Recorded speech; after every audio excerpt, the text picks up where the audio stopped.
Bonjour à tous et bienvenue sur ma chaîne.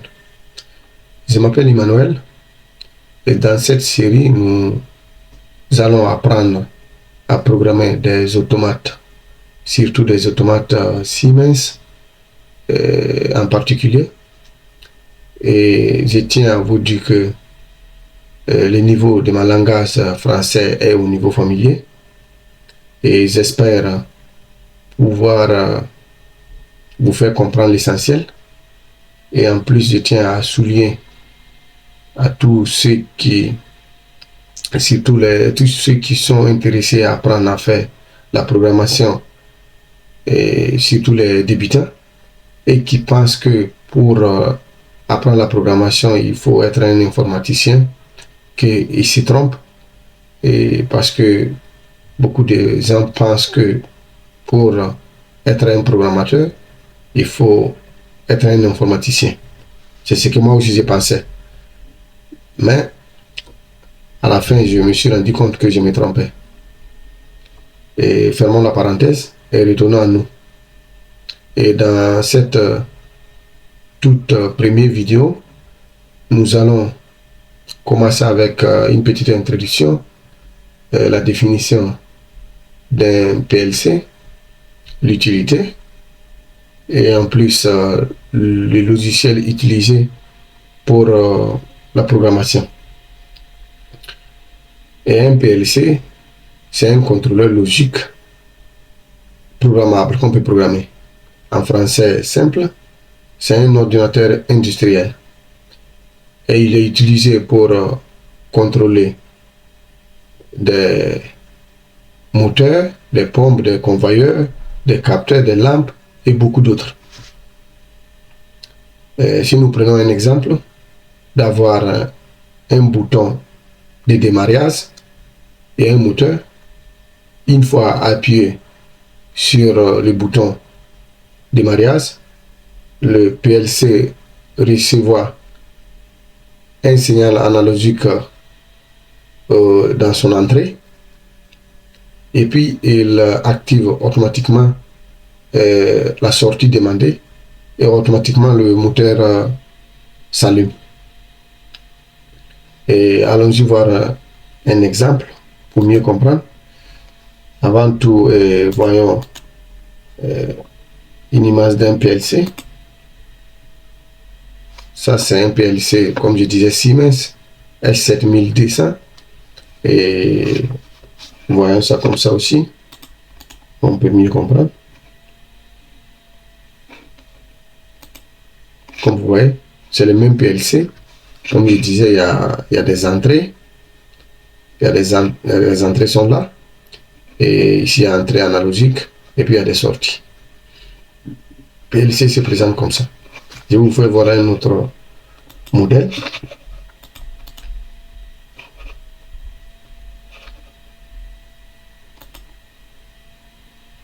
Ça, c'est un autre modèle, mais c'est toujours Siemens. Ça, c'est ET200 SP. Et c'est ce que nous allons utiliser pour faire notre parcours. Comme vous voyez ici, il y a le PLC, il y a des modules. Et maintenant, allons-y voir le logiciel utilisé pour la programmation. Comme vous voyez, et il s'appelle TIA Portal. Ça, c'est la version 18. Et une fois ouvert, le logiciel se présente comme ça et nous demande d'ouvrir un projet qui existe déjà, ou bien créer un nouveau projet, ou bien migrer un projet.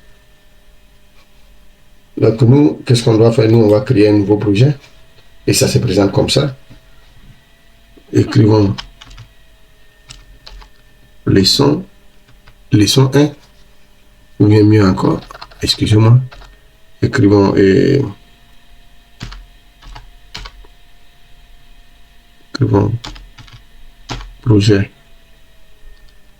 projet X pour ne pas donner un nom. Comme ça, c'est le même on va utiliser pour un bout de temps. Donc, on a fini d'écrire, on dit créer.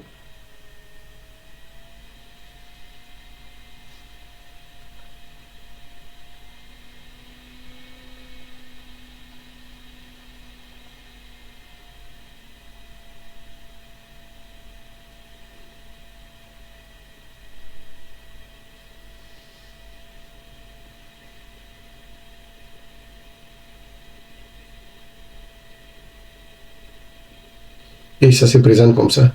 Et nous, qu'est-ce qu'on on doit faire? Nous, on veut écrire un projet. Donc, on clique, écrire un projet, des fois. Et il nous demande ici d'aller ajouter un objet. Parce que nous, on doit ajouter, on doit lui dire quel modèle de PLC on doit utiliser. Donc, comme je disais, nous, on va utiliser le ET dessin, notre ET dessin SPL là. Et celui-là. Donc, et ce modèle-là. Vous voyez les flèches, non, il suffit d'appuyer les flèches pour étendre. Et ici, il y a le numéro de celui que nous on a. Une fois fait, on dit OK.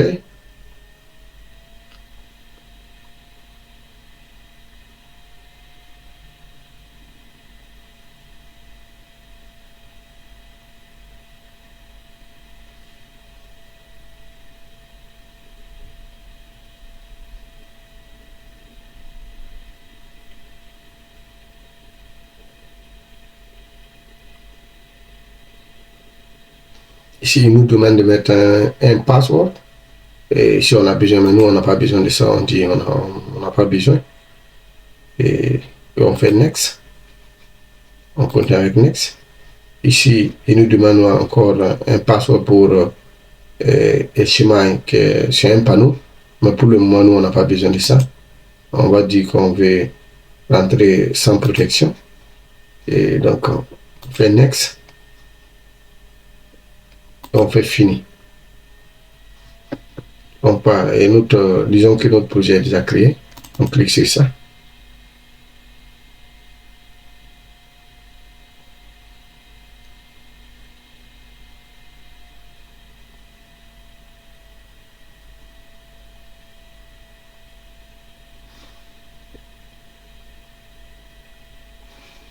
Et notre projet est prêt pour être écrit. Ici, on peut écrire notre projet tranquillement. Mais vu qu'il y a beaucoup de choses, on s'arrête là. Et disons que en résumé, aujourd'hui, nous, on a vu la définition d'un PLC, l'utilité, et en plus, on a vu au moins le logiciel qui est là. Et disons que dans la prochaine vidéo, on va commencer avec des définitions d'ici comment créer le projet, et peut-être si à l'état on fera aussi un projet ensemble à la prochaine vidéo. Et si vous avez des questions, laissez un commentaire et à la prochaine.